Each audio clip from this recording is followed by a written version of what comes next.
Hey there, so we are here in our hotel lobby getting ready to start day number 5. And what's on our agenda today? Today we are visiting Oxford and Stratford upon Avon. So we're going to see Christ College. We're going to see the Kilns, which is C.S. Lewis's house. Excited about that one. And Anne Hathaway's house, who is the wife of William Shakespeare.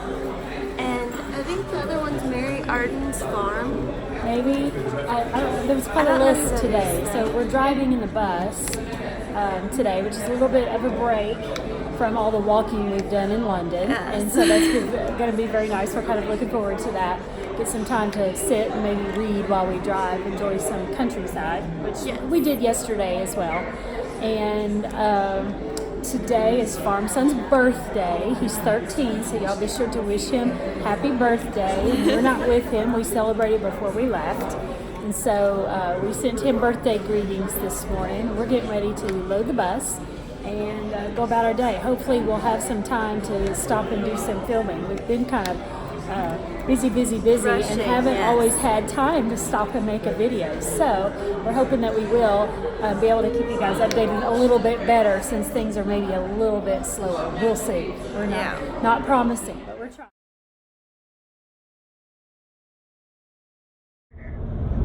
Alarmed by his sentinel, the wolf, whose howl his watch, thus with his stealthy pace, with Tarquin's ravishing strides towards his design, moves like a ghost.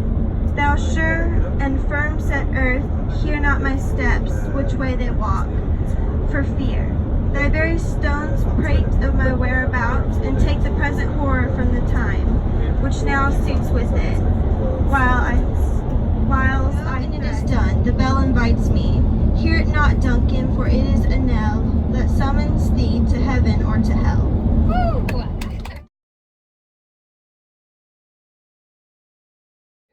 We are in the shop at Mary Arden's house, and look at all this. I bet it probably wasn't this organized originally, but maybe. Look how neat that is. This is inspiring me. We've been cleaning out our garage at home. So, work of the wheelwright. There's a wheelbarrow. Yes. With a foot. See, it's a pedal, the treadle down there. Look at that old lathe. I know somebody who would be very interested in seeing that. The wood stored up high. Look at that tall barrel. Neat. Neat.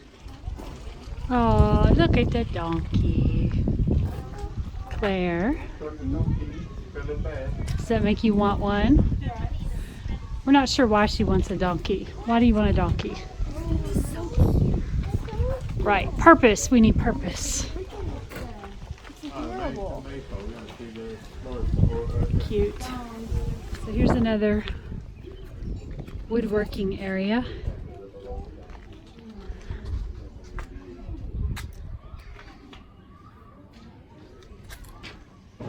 Neat things.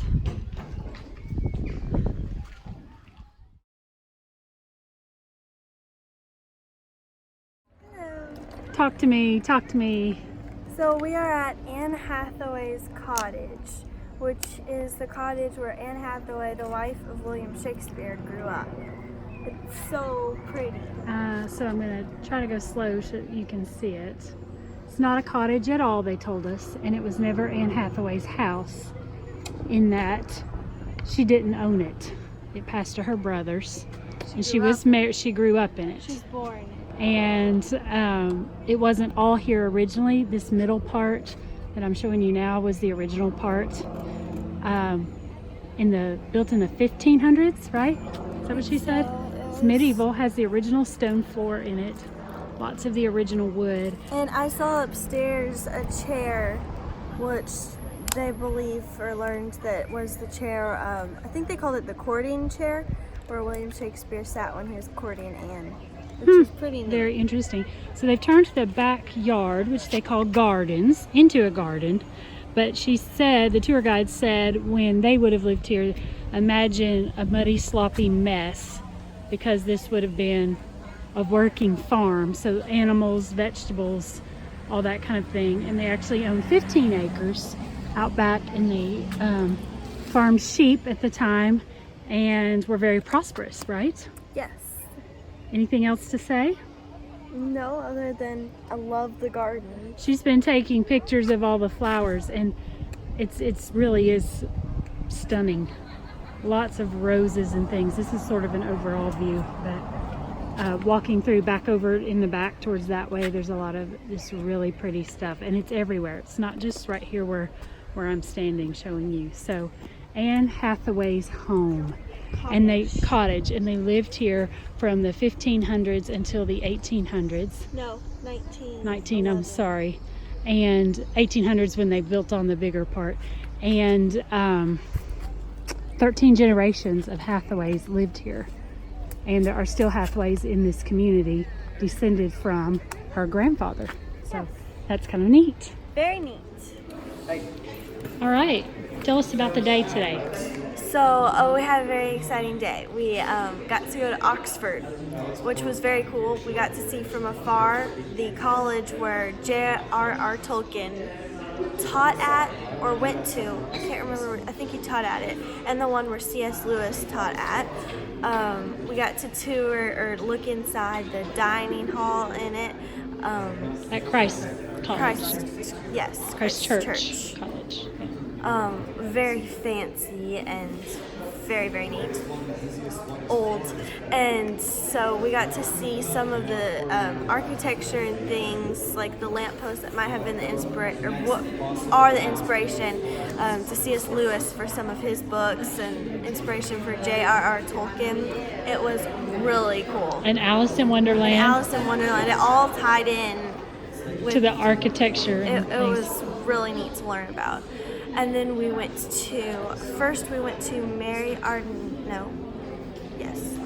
Arden's farm, who was the mother of William Shakespeare. Mm-hmm. Beautiful. The gardens were absolutely beautiful. That was probably my favorite part. I really liked the gardens. And then we went to Anne Hathaway's house, not the actress, and she was the wife of William Shakespeare.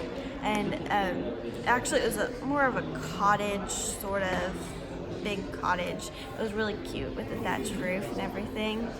We've got pictures and we videos. got some very good pictures and beautiful gardens too. Although when she lived there, the gardens would have been like actually a muddy yard because they had animals and everything. It wasn't beautiful flowers, but it was very, very neat.